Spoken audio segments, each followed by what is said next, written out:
Okay, thank you so much, Giovanni, for your introduction. I'm very happy to be here. It's my first time ever in Italy, and it's in Turin, so I think it's the right introduction for me to Italy. So it's a pleasure to share these couple of hours. Well, less than that, you're sorry for the late start. And I will just share some of my thoughts. I have prepared a presentation on the topic that Giovanni asked me to, on how we see the EU from a local perspective in a way. But before we start that, I wanted us to get into this conversation together. So what I will do is draw some skeleton, so don't hate me if it's a bad drawing. So, gender neutral skeleton. I need 3 volunteers. If this was EU, if we can imagine EU as a person, okay, how would this person look? Okay? So I invite, this is the challenge for you. For instance, I don't know, I am writing big eyes. I think EU should have big eyes as an indicator of being watchful, being, caring, or things like that. What is it to you? Okay? First volunteer. And then explain that, whatever you add to this skeleton, and why is that EU to you, okay? Volunteers? Please. Many, of course. Yeah. Or we can invite someone. Yes, please. No, you have to come. You have to do the drawing. Yeah. Please, don't be shy. Yeah. Where are you? Okay. Okay, so choose a color. Right. Okay. Right, and I'll give you the mouth to explain. I think I'll have some clothes on. Okay.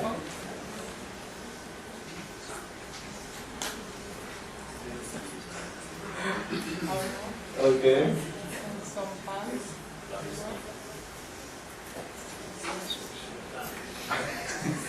Why? Can you explain what this represents in terms of what you represent? Well, I think that the EU, I don't know, like maybe full of clothes because we normally are like properly dressed, and we are having like a lot of things to show the world. So indeed, maybe not that this kind of outfit, but properly one, because like from the outside we are seeing like the region to be followed and to be the one ahead of every issue that is going on. Thank you. What's your name? Laura. Thank you, Laura. So it's also about, I think, identity, right? This one. Yeah. Thank you so much. And this is a lecture that you will have as part of the program as well. So the clothes are representing perhaps that tension of identity. What is EU? Belonging to you? Do we feel more Europeans or more into our national identity? All right. How do Muslims vote about this? Very, very interesting. Okay, next one. Yes. We complete our EU. Maybe I would like to draw a smile. Okay. Why? Smiling at you. Yeah, it's because I feel that EU is happy. Happy and relaxed, more like, like content, I think, probably, just compared to the rest of the parts, Yeah. probably. So it's more happy. How many of you agree EU is happy? Who? Raise your hand. Who doesn't agree? Who is Europe? Is Europe gloomy more? Less happy. Okay. Why? Any of you who is gloomy, you want to come and add a contribution to our completion? Something on the other side of the perception. Yes, please. Sorry, I did. And yes, and you as well. But you as well. Yeah. Oh, no. But both. The last one, yeah, please. Too late. Yeah. Please come. I saw you. Yeah, we know each other. Oh, okay. All right. Big one. Yeah. I'm really enjoying. Thank you. Once you, yeah, we are all, I think, hard with Yes. this one. Okay. Yeah. So I draw like this old, in Spanish they're called boinas, Okay. because I think it represents the old politics that sometimes guide the EU. For me, represents like sometimes the pillars of the EU are quite old, and it represents the idea of not restructuring enough to new politics. Not a doubt. Very good critique, yes. Thank you. What's your name? Maite. Maite, thank you. You want I read first? Yes. Yeah. Okay. Maybe it's easier for you. I think Europe, people from Europe are a bit extreme in personal odor. Okay. Like they may smell really good, Uh-huh. or they may not. Ah, okay. It's extreme. Yeah. Okay. How are you? So let's say like this. Like happy, and the other like no. So, thank you so much. What's your name? Javier. Javier, thank you so much. So it's like, yeah, maybe a round of applause for our brave volunteers. All of you volunteers. I think in Javier the idea is, you know, as every house in Europe, you have some garbage, so maybe not put it under the rug. Sometimes we tend to, right, to hide. So there are problems, there are good things, but there are also negative things. So I'll remove this.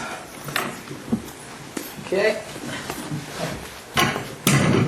We had quite a thing by trying to find this, because, you know, Giovanni was thinking I'm thinking something more high-tech about the whiteboard and painting. I was like, no, this is the version before we had the high-tech. But thank you all. So I think that was a good exercise to get us into a conversation about what we will do. Okay. So what I'm going to try to do is talk a bit about context, EU, Kosovo, Balkans. Oh, it's mine. Yeah, move hands like it. So you have Balkans, you have Kosovo, then how EU sees itself, but how we think EU sees itself, and then how we actually see the EU. So first of all, if I am being critical of the EU, don't take that as skepticism. So I am very pro-EU. I personally, of course, there are those who are for very good arguments against the EU project. But for me personally, EU is an amazing project of peace building. It's an amazing project of bringing countries together that once were quite difficult to even sit around. And that's why I think it got the Nobel Peace Prize, that it kept this continent often defined in its history by 100 years war, 50 years war, just the wars into a peaceful period. I think perhaps the longest peace within the continent until a Russian brutal invasion of Ukraine, and before that. But within the EU itself, there hasn't been that kind of war. So criticism doesn't equal skepticism. Now, EU and the Balkans. For some context, so characteristics, this is something that EU often defines this relationship, not just with the Balkans, but I think with many countries it is working with. So, as some of the colleagues designed our EU person there, EU is seen as the content, is as happy, and many want to join. But that's the carrot. But then there are sticks. In a way, there are challenges you need to overcome to make that journey and become part of EU. And many countries that today constitute EU took that journey. And for many, it was a long journey. For some, it was shorter. It depended also on political context and political will within EU, if they wanted to enlarge or not. Because within EU, you have this big debate, which I'm sure you have read about. This is deepening versus widening, right? Can we continue to expand the EU without first reforming the EU? So without first deepening the integration within member states, because this is also an issue. Some member states do not want to give away a lot of powers to supranational institutions in Brussels. You know, they want to retain it. Some see more power to EU as a threat to national interest, and so forth. Like with migration quotas, we had very open and concrete disagreements among EU member states. So it's not that. But for us as a region, there are 4 key periods that I think define this relationship. First is what Mary Kaldor called the New Wars. If you haven't come across her book, I highly recommend the New Wars. So what was happening in the Balkans in the 90s kind of created this concept of the New Wars, where wars were fought not because before that you had, you know, wars between states or civil wars within states. But Mary Kaldor moves away from this dichotomy and talks about new wars, which is quite an interesting concept. And it kind of, her thesis was inspired by what was happening in the Balkans. So we had the brutal wars of Yugoslavia. And this is when the EU found itself on the side of deepening. Because one of the reasons, if you read in the literature, or one of the factors that contributed, so one of, not the, but one of the factors that contributed for the Balkan wars to be that brutal and not to be prevented is the failure of the EU to act in time, in a sense, to get its act together. So, in a sense, the approach that EU was having towards the Balkans in this period is quite controversial. You know, they were going with appeasement, and you might heard, or you might have come across this concept now when we talk about how EU tries to deal with Russia and Ukraine, where you still have some member states in the EU who might go with a different approach than what it is right now. The second period is post-2000. This is the passive optimist period. You know, this is when there was great energy in the Balkans and in the EU for the Balkans. This is when we talk about the end of the war in 99, end of 99 in the Balkans, and the start of a new process. Start of democratic transformation. We have big protests in Serbia kicking out the former president, the dictator in a sense, as he became Milosevic. And so there was a lot of enthusiasm. Civil society started to emerge as a key factor of shaping public discourse and the priorities. And then we have, post-2014, the pessimism period. This is when President of the European Commission at the time, Juncker, comes out and says there will be no enlargement in the next 5 years. Although there wasn't going to be an enlargement either way, him saying that kind of started the down spiral of reforms and enthusiasm in the Western Balkans. And now we have the new momentum. This is after Russian invasion of Ukraine, where there is now a renewed interest towards the Western Balkans or enlargement policy in general. So, as I'm talking, these are the 4 key periods I'm having in mind. So, the brutal wars, as I said, constitutes the Zeitenwende for the EU. So this is like a historic turning point. And it was a Zeitenwende for integration. Because of what was happening in the Balkans, and because the EU realized one of the factors that contributed to that was their failure to have a coordinated response, they started to talk about the need for greater integration within the EU, greater cooperation on security and foreign policy. But initial reactions, for instance, if you look at how at the time, European community was dealing with the Balkans, it was very wrong. And it damaged the EU. It damaged the credibility of the EU in the eyes of the people in the Balkans, because the European community wanted to buy peace. So it was like an appeasement aspect. So they wanted to give this huge amount of money to Milosevic, as well as fast-track membership, if he stopped what he was doing in Bosnia. We know this plan never worked, but this appeasement at that time kind of was a mistake that cost the EU's credibility a lot in the region.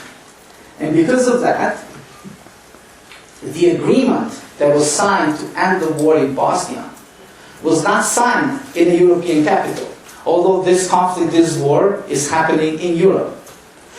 Because when we talk about the Balkans, because of what we can call perhaps discursive injustice, in the mind of many Europeans, not Europeans, but EU Europeans, the Balkans is somewhere in periphery, you know. But when you look at the map, Balkans is the inner courtyard. So the Balkans is surrounded by EU member states. It's not somewhere in the periphery, it's right there. So the idea was, if you have these European countries who are trying to work together to create this amazing project, but they cannot stop a war in their own courtyard, what does that say about the credibility of this act and how it is seen by others? So if we want EU to be a global security actor, or a global actor in general.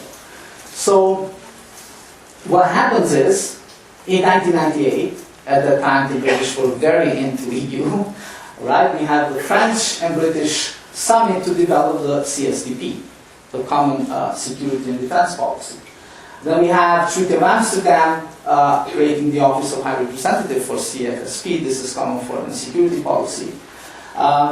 And as a result of any of these, when the Kosovo War takes its turn, the conference to end this war doesn't happen in the US. It happens in Europe. It happens in France, in a medieval chateau in Rambouillet. So, and if you look at the scholars, they say that the very reason why this conference took place in France and not somewhere in the US, even though still people in the Balkans were having a greater level of confidence in the US than the EU in terms of as an actor, because in EU, again, member states, each one having its own approach. As the famous joke says, if you call EU to say, what is your opinion, let's say, on a particular issue, the phone voicemail would say, for France position press 1, for German position press 2. So by the time you would come to a position, US would already be able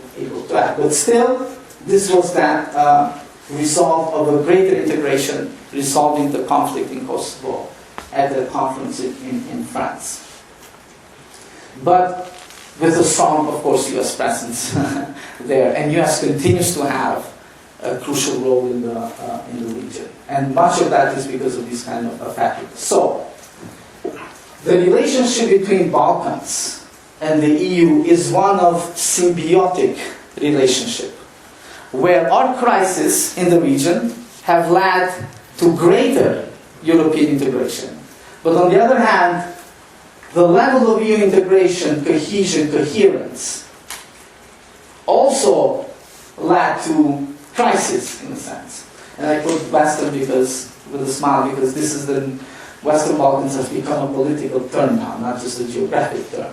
And I think the reason why they added Western is because of that kind of preconceived notions that come with Balkans as an unruly, ungovernable peace, in a sense, how the kind of perception of dominance. But this is that relationship that we see. And we see even today. So after 2014, when President Juncker came out with this statement, in the region that was perceived as EU abandoning enlargement, which I'm not suggesting they did, but although they did do some stuff, for instance, they removed entirely a commissioner for enlargement, they removed the staff that was working on enlargement physically from a building way furthermore from Bellarmont building in Brussels where the commissions are. So there were some also technical changes to reflect that enlargement was not a priority for the EU, but in practice how was this translated in the region is in a growing sense of nationalism. So if we are not going to have a potential future in EU, these countries are turning more to nationalistic ideas or more national interest-based approach to cooperation, in a sense. So I think this impacted what we see today in the region, and it created space for countries like Russia and China to exploit. And today, the presence of Russia in our region is extremely strong, as is of China. As we were talking with Giovanni on our way here, one of the presidents of the countries from the region is in China in the Road Belt Initiative right now. And there is nothing wrong with having partnership and cooperation between Western Balkans and other countries. But often this cooperation is not transparent and it leads to corruption. And this is where the concern for many in the region is about these kind of partnerships. But there is this symbiotic relationship that crisis fuels in our region, integration in EU, lack of integration there fuels crisis in our region. Now, this is the other tension we have right now. Balkans wants membership. EU is ready, maybe, for anything but membership. Now, in this anything but membership, President Macron of France came up with this project of political community, or European political community, which is seen in the region, again, to the challenge of how we see it, as a, what you call the pre-room. So they want to pack you in a room that's not the actual room, a waiting room. You are doing everything that's required or needed for membership, but you're not getting in the club. You're still in the waiting room, waiting in line. You know, you're still not good enough. So this is how the local perception is. Now, from European perspective, the region is not ready to be part of the European Union. It is not ready in terms of its economy not being competitive with the EU. On average, our economic activity is 35% of EU member states. So we still have a lot to do on that to catch up. The reforms are not there as well. So when President of the European Council came out with a 2030 date, he said Europe should be, or EU should be ready for new members by 2030, but also Balkans should be ready to join, or other members should be ready to join. So it is, in our region, it created a new optimism, in a sense. I guess they say sometimes pessimists are experienced optimists, but we do not seem to learn that lesson. So the idea that it's just around the corner, this membership, I think is misplaced. The work that has to do it's still there. Any reactions until now? If you want to... I didn't want to hide your project. Okay, so just raise your hand if you have any reactions that you want to make. Okay. Now, some numbers for you who are in economics perhaps, or in public policy, this might be interesting, but the EU invests a lot in the Western Balkans. Now, much of this money, just so you know, ends up coming back to the EU, because these are often money spent on consultancy services. And often these companies who are getting these contracts are from you. But a significant portion of this ends up actually in the region. If we look at the numbers, much of this money that's funneled to the region, it happens through the so-called IPA instrument. So this is the instrument of pre-accession assistance. So the EU is not only telling the region, this is where your problems are, but it is saying, this is where your problems are, and this is how we can help you to solve those problems. Now the effectiveness of this is another debate, but EU also is trying to put, in a way, money where the borders are in that sense. So if you do the math, until 2027, there will be 38.4 billion euros allocated. So from 2007, when the IPA started, until 2027, because IPA 3 is the new budget, there will be 38 billion. Now this is a huge amount. Just for perspective, if today the European Union would decide to enlarge with the Western Balkans, which is approximately around 18 million people, so it's not that big, it would cost 35 billion euros. And when you consider the contributions that the countries would then make to EU budget, this comes to 26 billion euros. But this is a huge amount of money. In a way, it's more than what it would cost today. Obviously, this is cumulative amounts. But question is why EU is doing this. Why is it investing so much in everything? So, first of all, the EU sees itself as a peace-building project. And it is a prophetic assumption in this sense, when you call yourself a peace-building project. And EU does, or it did, not so often recently, I haven't heard, but usually this is what it sees itself, as a peace-building project. So then, and then the other one that comes with this is, it is a zone of peace and prosperity. So then, it is your responsibility to expand this zone of peace, because everyone else outside that zone is not within your defining criteria of prosperity and peace. So the closer the countries are to the EU, the more compelling the need on the part of the EU to EUize those countries. Okay? So this doesn't only mean in terms of technical aspects. You need to change this law into this law so that you have these kind of technical changes in that law. EUizing is about also conceptual transformation of that society. So it's about also political culture that is in that society. The level that civil society has in that country. So it's a radical transformation. In the way, from the EU's perspective, it does see itself as the center. So this is from the other left scholars with Gramsci idea. So we are the center, everyone has this periphery. This is the relationship we have, right? And the periphery, the more unstable it is, the more threatening to us. So one option is what EU calls structured partnerships, right? So that it helps this periphery become more friendly, both towards EU values and more friendly to EU cooperation. In that sense. Now, this EUizing often, for some countries, means membership to the EU. For others, means the structured relationship that the EU calls. Okay? Now, for the confirmation of this thesis. And just if there are any reactions when you hear it. Vuoi sapere quanto vale la tua auto? In modo facile e veloce online? Inserisci i dettagli della tua auto su noicompriamoauto.it. Non ti daremo solo una stima, ma il prezzo di vendita.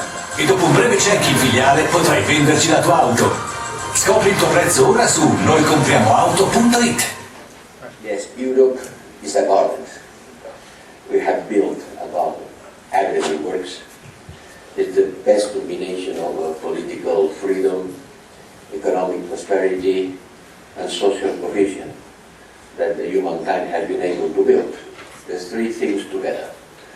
And he approaches maybe a good representation of beautiful things, intellectual life, well-being.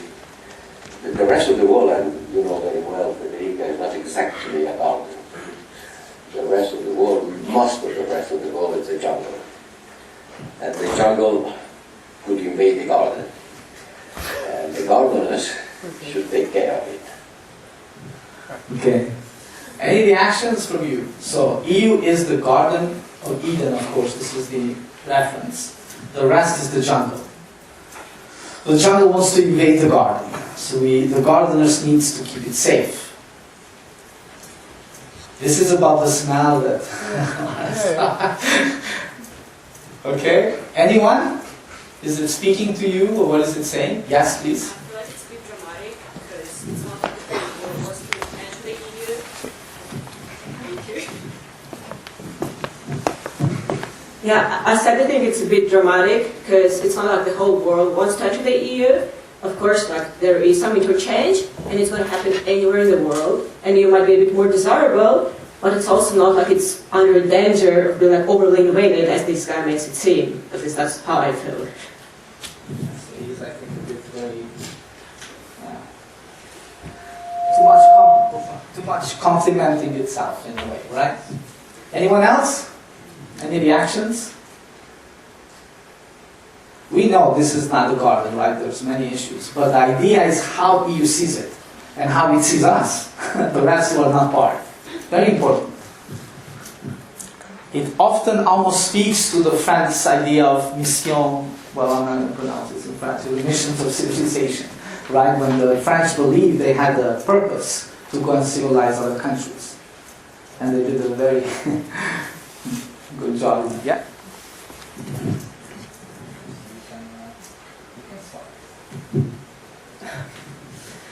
I feel like it speaks a lot about our colonial past and how we've not actually made amends or even just taken issue with it. So we're still doing it. We see ourselves as something else, something better, and the rest of the world just needs to come towards us and become part of the garden. So we've not learned much apart from the past.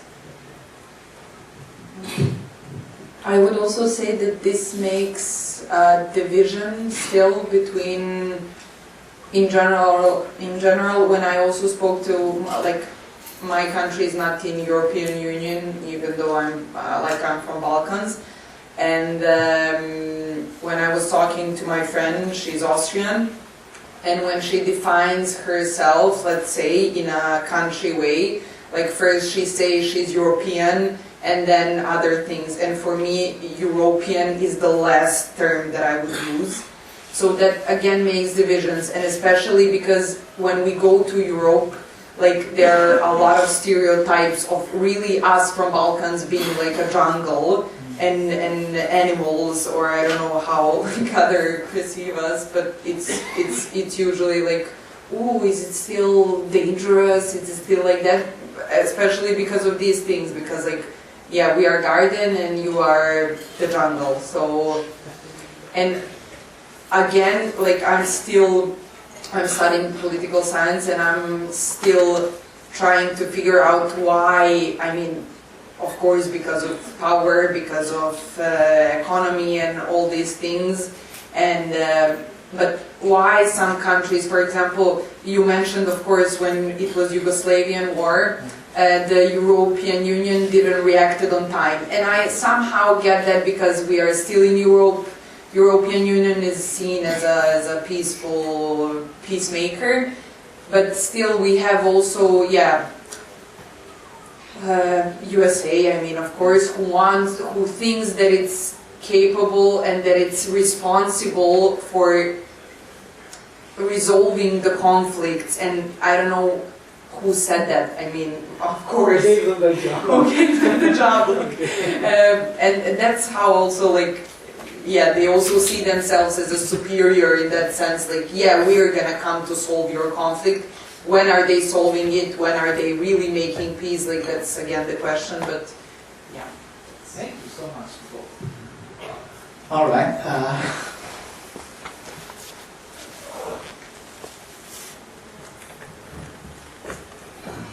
So yeah, EU considered itself. This is even OECD confirmed that, you know, if you look at the data, what OECD, this is the Organization for European Cooperation and Development in France, it's very important, very good institution, but it does say EU is surrounded by fragile states. Fragile states, but now, if you are into discourse analysis, if you are into this kind of power relations to look, how we define fragile state is itself contested. Because if you look at the literature on post-conflict state building international, or in peace and conflict studies, what we consider the state good or bad is largely based on a Western prejudice of what state should be. Weberian institutions, do you have institutional civil servants? Yeah, do they offer services? Oh, you're good. No? Well, then you're bad, in a sense. Or more, so it depends also, just as a note for you, that this is of a caution that in itself, but nevertheless, it is a reality that the EU does have a tough neighborhood. But I like the point your colleague made. That this is also about the colonial mentality in our mission, or thinking that we have a mission again to do something more. Now, from the EU's perspective, state performance is linked to peace. So peace is also technical. You know, Galton talks about positive and negative peace. For EU, peace is state performance. If you do not have a state that performs well, you do not have peace. So often EU engages in state building or state healing or working with so-called ailing states, so states that are limping or that are seen that are limping, right? What is very interesting is that EU has even an instrument called state building contracts. This is quite interesting conceptually. And this is usually, there's 26 countries that benefit, 23 countries that benefit, mostly from global south, and it's about strengthening governance capacities. So, the EU in the relation with us in the region of the Balkans, it is about this. Our state is not performing well. We have some other problems in society, and EU is there to help to fix. Sometimes this blurs the line of responsibility. We always tend then to wait for EU to do something. There was a joke with a friend of mine. He was part of an EU delegation that visited the region, and we talked this is a few years before, and he said, my impression is that some countries want us to invade so that we take care of the issues. So sometimes there is a sense of the responsibility, just a note also of self-criticism. But how EU sees then the fixing, the medicine, this is also interesting for us to look in a critical way. We have neo-functional peace. So first of all, functional peace, functional integration, right? David mentioned the idea is we create peace between states if we bring them together. Create interdependency, going all the way back to Kant's idea. If you create interdependency, you make war more costly than peace, and therefore peace is preferred option to states than war. Then, Vysoka and Doyle came up with this concept of neo-functional peace. It is explaining how EU is trying to work with this jungle. And how it does is, it tries to take models from EU member states that are working, so it can go and copy to this context. Often ignoring the context in those countries. Because you cannot just copy-paste something that works, I don't know, in Netherlands or in Sweden, and think it will work similarly well in a different context. So sometimes the state healing that the EU is seen as from the Balkans is done in a way of experimenting with different ideas.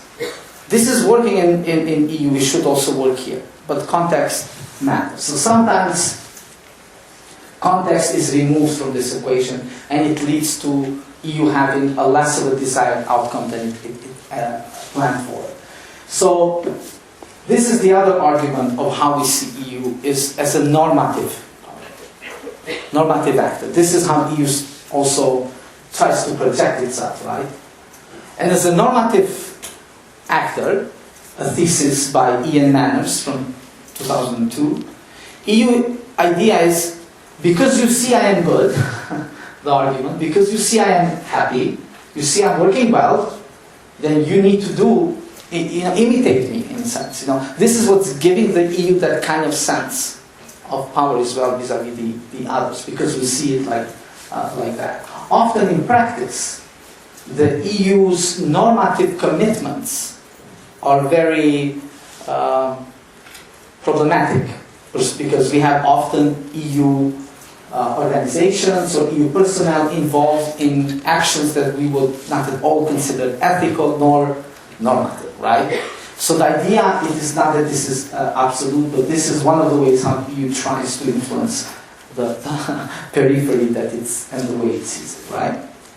So, looking at Kosovo, for instance, often peace building was used as a rhetorical and symbolic gesture, but no normative intention, often very technical. We want EU to be normative. Often we want EU to be ethical. But sometimes from language to practice, that kind of, there's something lost there from the EU's perspective. So, and then often local ownership in the process is equated with technocratic methods. So you did this law for human rights. Okay, did you do 10 consultations? Yes, okay. This is a democratic decision making. But actually, what happened to those consultations? Did people participate? Was there any feedback? Was there a response to those feedback? You missed it. So democratic transformation becomes a benchmark-based process of technicality. You need to organize 10 meetings with citizens, have 3 trainings, but there is no discussion on substance. And this is why this undermines EU's agency often and activeness. Because who is EU to us in the Balkans in practice, in every day? Often it is not EU officials, but it is EU experts, subcontracted experts, who do not have an accountability or have a weaker accountability commitment. So these subcontracted experts are placed in different ministries or processes trying to help EUize that country. But in reality, often they have a very important self-interest. Their salaries are quite impressive. So them saying after a month or two, hey, listen, this institution really doesn't need our help. I think they know what they're doing. They're largely there with EU values. Let's just help them if they come and ask. Then, they're not going to have that kind of handsome paycheck at the end. So often, subcontracted experts are an actor that we oversee or overlook when we are looking at the EU. So in everyday context, who is EU to the people? Often it is these guys, at the technocratic level. If you have seen the popular BBC, and we will have a video to illustrate, but the Yes Minister, anyone is a fan of Yes Minister? No? If you are into politics, you should watch Yes Minister. It's my suggestion if you're binging something these days, okay? So in Yes Minister, the idea is that the political leaders believe they have, they got elected for something and they have agency. But in reality, it is the civil service, the technocrats that are managing everything and making it appear as though they have the agency or the power. So, for Kosovo and EU, the relationship has been a moving target, often.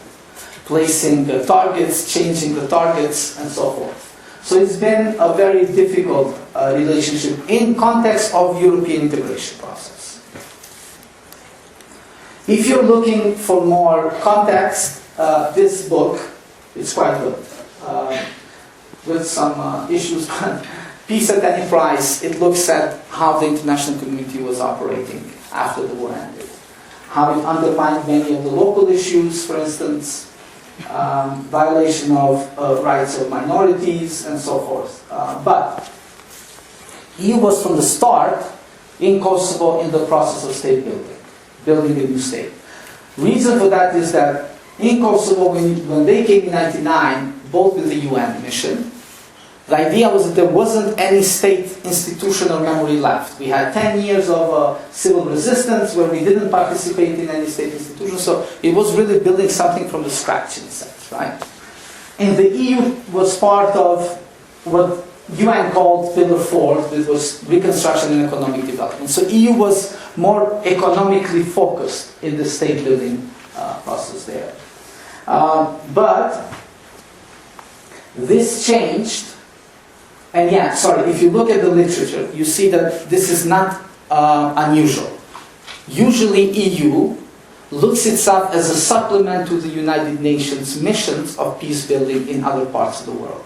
So they usually take a role, some kind of responsibility. But they never led a mission itself as an EU, we're talking. Otherwise, the people usually do that, and these UN missions are predominantly from EU. So this relationship is also seen as natural from the point of view of UN. But everything changed when it comes to EU's role in Kosovo after we declared independence in 2008. Then EU became the UN itself. It became the mission. It became the key international mission. And it established the so-called European Union Rule of Law Mission in Kosovo, EULEX for short. And this is the largest ever civilian mission under common security and defense policy of the EU. And it is the first of its kind. The EU usually was very effective in organizing police missions. But with EULEX, EU was supposed to be part of the institutions. Also recruit judges and prosecutors, because the rule of law was seen as the weakest point in this country. So they needed to fight corruption and organized crime, so they needed judges and prosecutors from EU. But what happens is that the judges and prosecutors that are already working in EU, they like their jobs. They cannot leave a job as a judge in Germany to come in Kosovo for 5 or 10 years. They can take a sabbatical, as they say, for a year or so and come. But what is the problem? If you're working then on organized crime corruption case, you need 3-4 years of the process. So then you have different judges, you have different prosecutors. But then also EU had to improvise. So sometimes invite people only with a legal background to serve as a prosecutor, for instance, or as a judge. And what we have in reality then, it is not a very effective rule of law mission, EULEX, in Kosovo when it comes to judiciary. In the police, they had experience, they had capacity, they were very good and very effective. The other interesting aspect of our relation with EU in Kosovo is this two-hat idea. So when we declared independence, it was a supervised independence by international community. But because EU didn't recognize Kosovo in bloc, so not all member states of the EU recognized Kosovo, the person who was supposed to supervise this independence was at the same time the international civilian representative and EU special representative. As an international civilian representative, this person recognized Kosovo's independence and was in charge to make sure the country is implementing Ahtisaari plan. This is the proposal put forward by now late President of Finland, Matti Ahtisaari, on Kosovo's final status. But as EU special representative, he didn't recognize Kosovo as an independent state. But it was the same person. So sometimes in conferences he would say, now I'm putting the head of a ICO, now I'm putting the head of EU. So it's quite an interesting tension of how the EU approached this. On technical aspects, Kosovo signed with the EU the Stabilization Association Agreement in 2015. This is setting contractual relations. We were the last in the region to do this. And in December last year, we applied formally for EU membership. And we were also the last to do that. But how this process is going to go is both dependent on performance of the state in achieving certain standards, certain conditions, but it is also political. Simply, is EU ready today for new members? And I'm not saying only on technical aspects ready, but politically. Is there public support for the EU for these for new member states? The impression is it is not so far. Although the Russian invasion of Ukraine has made it painfully clear that a united Europe is quite important for the security of Europe itself. But let's see how this plays out. Now, if you're looking for data, if you're interested, which is very optimistic people. So do you support the EU integration? It is the highest number in the Western world, so it's above 90s. Even though Kosovo has the least, in a way, or let's say the most challenges to become a member state. Okay? Now, how do citizens perceive is EU willing to accept us? Now this has changed. But if you look, and it has grown, which is weird, because the debate in EU hasn't been changing about the readiness to accept new members, albeit with some changes after the Russian invasion of Ukraine from the institutional perspective. So it was the governments and EU Commission promoting this new narrative. We have to bring in everything, we have to enlarge but not necessarily reflecting actually what the citizens feel or even member states, right? So, but very pro in a way, strongly pro-EU. This is from last year. And very optimistic view of if EU wants you. Although I'm not sure this is in accordance with reality. So, how do we see EU fundamentally in Kosovo is as a state healer. Okay? This is the prevailing perception, I think. We see it as the Doctor Who, if there are any fans of Doctor Who again. So we see it, the Doctor Who has this magic wand or something that tries to it fixes everything. We don't know how, but there isn't like something spewing out of that state, but it does. So we see it as a state healer in chief, in a way. But this idea that we see in state healer, it is also informed by the language we listen from the EU. For instance, in EU you listen about Balkan route for migration. This is a very problematic word because it is impossible to enter Balkans without entering EU first. You cannot enter Balkans without entering EU. But to the public here, migrants are coming from the Balkans, Balkan route. Also, when you use the word corruption in context of Balkans, it doesn't just mean corruption. Oh, bad guy, we need to arrest. It is about the smell that the person, it's about adding to that jungleness of, externalizing further this region. So it is not used as though, hey, corruption, you abuse, we need actions. But corruption is used as that it's dirty. It is, we need to be careful of how we are approaching that person. Okay? Now, the idea also that the EU is a panacea for everything for the region is misplaced. This, as I said, often is used to displace responsibility from the local leaders.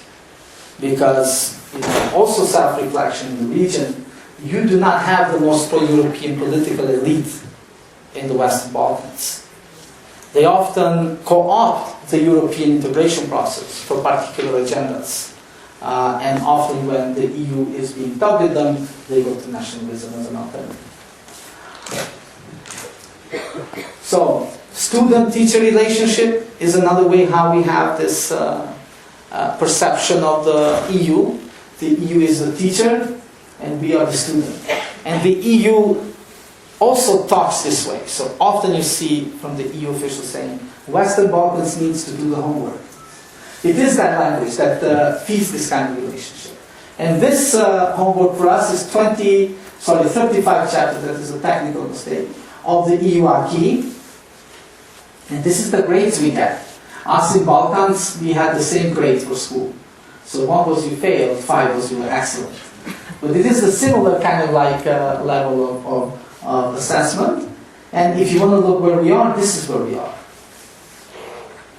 None is really ready from the technical perspective yet to embrace membership, because regardless of these kind of criticism about approach and language, there is a real policy debate that is important not to neglect. It's the real stuff in the sense of what the states are doing in adopting EU acquis or EU standards in particular fields. So you see every country in the region is struggling. But some are doing better. You can see some are doing less better in some chapters. If you want to highlight Bosnia and Kosovo are the bottom in terms of performance. You have Montenegro, Macedonia, and Serbia quite doing very well, and then Albania somewhere in the middle there. But there is a lot of still, to use the word of the EU, homework that needs to be done. But for many people, this process is not just about homework, technicality. It's about belonging to a family that you naturally belong to as a region, I think. So, why is EU often not doing well in state healing? It's experience and capacity, as I said. It's difficult to heal states when you have a security dominant approach to what constitutes a state fragility. More experience with police. If it's security, more experience. But less experience if you're dealing with institutions that are not inclusive, if you're dealing with institutions that are having corruption problems and so forth, if you need to go there. And lack of cohesion and coherence. For instance, often European Commission tries to do the right thing, but member states would always interfere if they think that issue belongs to their. So there is often in everyday practice a tension between member states and EU Commission about what they can do. Sometimes the European Commission is trying to find spaces where member states have less interest. For instance, one of those is public administration reform. As it was told to me by a Commission person, member states don't find civil service reform or public administration as sexy. So therefore, we can do this. We can help here, in a sense, right? So there is that tension. Okay, I don't know what time is. Yeah? Yes, we have time. We have, okay, because I was feeling your... Okay, any reactions until now? Anyone? I think there's a lot of information there. Yes. Do you see EU working to heal the jungle? Or should it heal, should it not heal?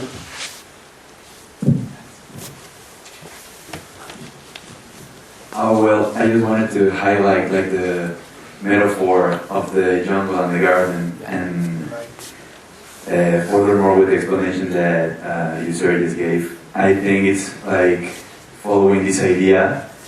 Funny how most of the time the people in the garden don't produce their own fruits, or don't get the crops from the very garden. And sorry, I related with this idea of the global north and the global south. Also, apart from Balkans, for example, north of Africa. I'm from Mexico, for example, so I'm very familiar with the United States and the South and Central America idea, and I think it's sometimes a bit similar. Not the same, of course. But, I just felt it's funny how the people in the garden sometimes are stubborn to the idea of being the teacher, for example, right? It happens a lot, for example, in the relation of the United States and Mexico, whereas the United States or Europe as historically much more advanced and with much more infrastructure want to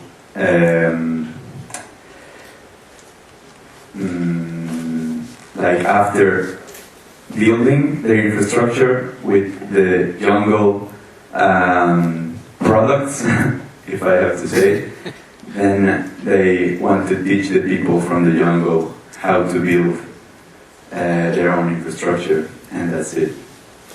That's a very good point, that you're the garden, but you're depending on the jungle. I watched once this documentary by David Attenborough about, he asked the question, how many people can live on planet Earth? And it's quite, eye-opening to see the situation from a different perspective. And he talks about how Europe uses twice land as much as it has to feed the current food demands. So that land is coming from somewhere. It's a very solid point, yes. Anyone else in this reflection about our discussion of the EU and the periphery, or also within the EU, are you, do you share this idea that there is a threat coming from the periphery, from the neighborhood? Yeah.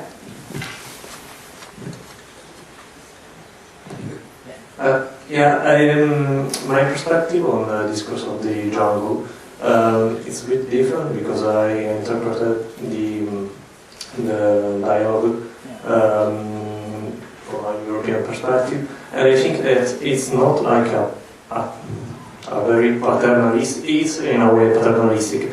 I think it's more of a fear from outside countries, because we thought that liberal values, the rule of law and human rights were given, and every country was it could have been considered desirable for every country to obtain them.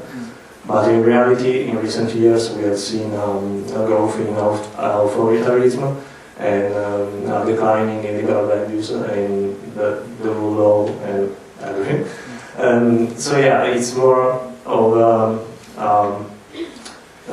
it's like if the EU feels threatened from the outside. So it's not like really. It doesn't want to exclude the others, but at the same time can't really trust the good intentions of other countries. So in a way, it's gatekeeping everything, everywhere and everyone from the EU, because it also has some internal issues like the rule of law in Hungary and Poland. So yeah, it's a question that's very tricky from this point of view. Okay. Anyone else? Thank you. I would also add that the idea of the garden depending on the jungle, because I'm from Estonia, and Estonia is like a pretty irrelevant place, but it's very close to Russia, and since it's also a post-Soviet country, Russia is not welcome in Estonia. And you might have heard of our Prime Minister, her name is Kaja Kallas. She's kind of problematic in Europe right now. And when the war has just started, she was like, well, we're not going to support Russia anymore. Well, we never did, we're going to hate it now. And all the Estonians were like, yeah, we're not going to support Russia. And then the winter came, and my family paid 500 euros in utilities instead of usual 100. And this year's rates, they were down. Like, if it was, I don't know, let's say 70% before supporting her, now it's like 20, because it's not the garden who's giving you the gas and the heating, but it's Russia. So I feel like, yeah, until European Union sustains itself fully, which I doubt will happen with increasing population and everything, it's a bit hypocritical to say that, yeah, we're the perfect place to be, because you would not be the perfect place to be if not everything around it. So that should also come into account. So there's a cost. Okay. Anyone else? Any reflections? I wanted to add as well that, like, in every garden, there isn't not only like threats from outside, but also from the inside. And I think that the European Union is also facing a huge problem inside its border. So we should also focus on that, not the outside threat. This is also what Matteo, I think, was highlighting, that there are internal issues. Yeah, there is fear. Anyone else? Okay. So, but one point to highlight, based on this conversation, is that state building intervention for the EU is not only relevant in post-conflict context, right? We are working continuously. It kind of forms a framework how the EU sees any state.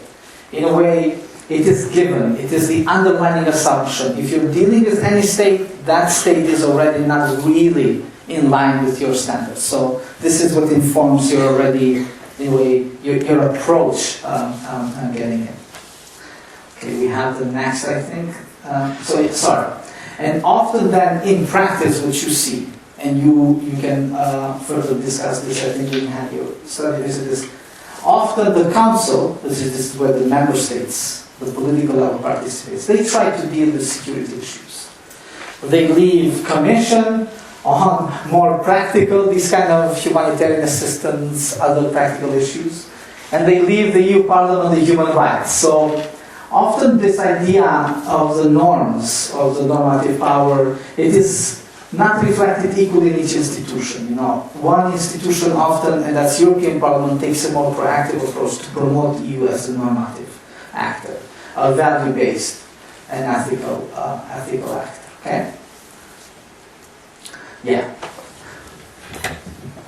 I think this one we can. The Foreign Office recognise what damage this will do to the European idea. Well, I'm sure they do. That's why they support it. Shows the Foreign Office is pro-Europe, isn't it? Yes and no. If you forgive the expression.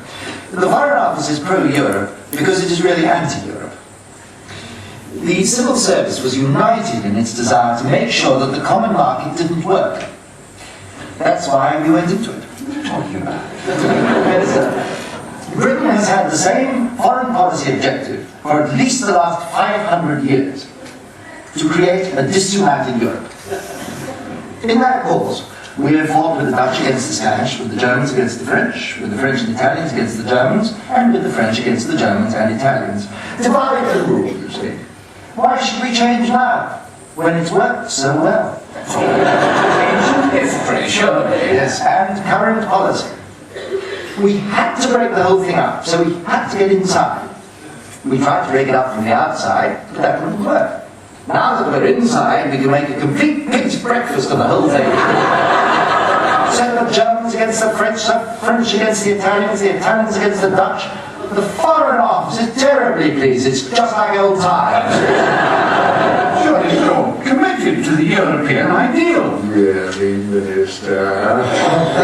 Why are we pressing for an increase in the membership? Well, for the same reason. It's just like the United Nations, in fact. The more members it has, the more arguments it can stir up, the more futile and impotent it becomes. Appalling cynicism. Yes. We call it diplomacy, Minister. Yeah. What do you think? Kind of like, this is quite old, so kind of like a prediction, huh? About we are in it to destroy it.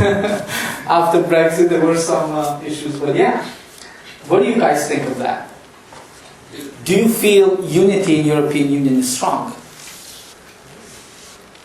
How many of you feel EU is very strongly united? Raise your hand. Nobody. Nobody? Really? How many of you feel EU is not united? Nobody. Then I just wanted to see if you're just ignoring the question or you were really thinking, okay. So. How many of you feel EU is a project of values? Okay. Everyone. How many of you feel those values are under threat today? Okay. Very good. What value is most important to you that you think is under threat today? And why? Yeah.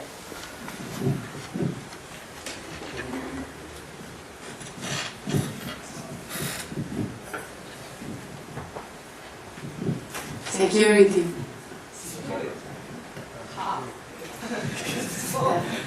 I just feel like another values are more important to us than war or terrorism themes, for example. Anyone else? Yeah.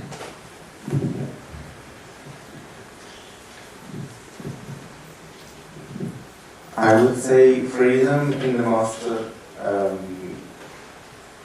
various way, because there are lots of actors around Europe that don't like freedom, and we know who they are, and they're trying to push a system in which freedom is not the way in which citizens should live. Anyone else has a burning intervention on this question? Security, freedom, I think they both. This is where I'm going to start. So I think also what the colleague wanted to say is that you want security, right? Defined as freedom in a sense, right? Because I think that's where you were hinting that there are attacks about how we define freedom in EU, right? Yeah, like I was thinking about Russia and China that are trying to bring into this sort of democracy which is not functioning. Mm. And of course there are other things that Yeah. are like security right now. Okay, I thought it was okay. Very good points. Anyone else? No? What's the time? I have one. 5, 10 minutes. 5:10. Okay, so we will try to go to conclusions. I think that's the one slide, right? The Foreign Office read. Okay. But yeah, do give it a try to yes, Minister, if you haven't. I was surprised that none of you have heard about Westminster before. Really? Okay, it's quite popular in political science circles. All right. So on Kosovo, Serbia, perhaps just this slide, and then we move to the last slide. You have heard a lot about this. This is an important process for EU as well, because EU tries to project itself and promote itself as a global security actor. And one job it has since 2010 from UN is to solve this problem. And it isn't closer to as it was when it started, in a sense, right? If you're watching the news, there have been some tensions in the region, very high tensions. So one of the interesting aspects is when you look at the data, much of the agreements that the EU achieved in the process of the dialogue between Kosovo and Serbia are implemented, a large portion of them. And it is the only institution that has managed to get Serbia and Kosovo ever to sign or initial an agreement. So there is some success to it. In 2013 there was a big breakthrough with a big agreement, and back then the EU's performance as a global and security actor was assessed positively because of that. So this is very important also for EU to show that it is capable, it has the agency and actors to do it. When you look at this perception of the citizens, this is from Kosovo. So do you think that Kosovo and Serbia dialogue is going in the right direction? There isn't overwhelming opinion either way, so the citizens are quite separated in two in terms of those who think it's going in the wrong direction and those who think it's going in the right direction. But what is important is that majority support the process. And similarly, if you look at the data in Serbia, in other words, they want to have a conclusion to this problem. But when you look at the data, if it has improved, relations are worse. Last year, 70% have said that they are worse. So it is the sense in the public is that the relations are not going to improve, but they are going to get worse. And this reflects the reality in the ground. There's been ethnic tensions. There has been, for instance, attacks on Serbian community living on the south part of the country, because the north of the Kosovo is what you would hear most about, which is 4 municipalities predominantly populated by Serbian community, and that part of the country is not yet included or integrated, and there's always tensions there. And EU is trying to facilitate a resolution to it, but EU has recently said we cannot want the solution of the conflict more than you. This is very common sense, and I don't think right now the EU has the partners to solve. So it takes two to tango, as they say in this case. EU seems to be quite alone in their efforts. Now, in terms of language, when you hear EU talk about constructive ambiguity, what does this mean? One of the keys to success of EU in mediating between Kosovo and Serbia has been to use constructive ambiguity. For instance, they use the word border/boundary. So it applies to both cases. So it uses language that it's more ambiguous. It doesn't provide a definitive stance or position on an issue. Then you hear piecemeal approach. So let's try to solve the bigger problem by solving smaller pieces of the problem. Then low-hanging fruits are loaded in language of mediation when you hear the EU discourse. But the reality in the ground is that even when parties agree, without the EU actually pushing that implementation forward, nothing happens. And this is the practice of embedment. EU becomes embedded in many of these issues, and it works. So, in conclusion, confidence in the European integration process in the Western Balkans is the major wheel turning both domestic reforms as well as resolution of bilateral disputes. But there is this symbiotic relationship there between these three in a sense, right? So reforms, on the other hand, if the Balkans performs better, in a sense of fighting corruption, organized crime, promoting rule of law, human rights, and so forth, freedom of media, then this boosts also confidence in European integration and also the confidence in the EU towards the region. And the other way around. If there is more cooperation, political will to resolve bilateral disputes, more support in the EU for the region. And with that, I thank you for your attention and for cooperation and for having me, Giovanni. Thank you so much.